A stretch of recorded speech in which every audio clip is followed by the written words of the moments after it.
My name is Jeremiah Lewis, and I want to talk today about how evolving Julia's communities might make the ecosystem and the language even better. So the first thing to note when thinking about this problem of the structure of a package community is to map it. So let's map Julia versus R or Python. Look at R for a simple task of data analysis. We have 3 packages, but they're consolidated within one organization and one source of funding.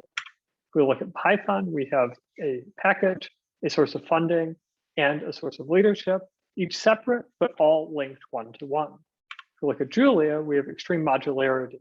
We can break down a task into a bunch of different constituent parts, and each of those can be effectively managed by an individual maintainer. But this comes with downsides and complexity. The question that we'll need to solve is how to manage that complexity. So how do you manage complexity? Well, let's start with a map. Julia's ecosystem is backed by the GitHub,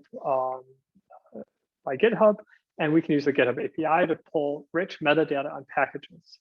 This data could increase transparency on ecosystem health, including drawing interesting metrics like the degree of maintainer overlap between packages, days since last commit, and the number of pull requests that have gone a bit stale.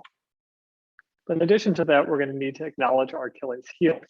What are they? Well, first of all, let's get some data about our community so we can have a blueprint for improving it. Second of all, take in a package registry, it's not just an honor, it needs to become part of a community contract. We need to describe what that contract entails. It's an implicit one. Small packages composed together mean many points of failure. We have market failure. We see this a lot in the forums. New users and longtime maintainers both have unmet and currently unreconcilable needs. Lastly, maintainer burnout is real, but it can't be solved by lowering expectations. It needs to be solved by increasing support. So, fight decomposition. A composable language needs a composable community. And I'd like to start a discussion on what this might look like. Please see the repo for more details. Thank you.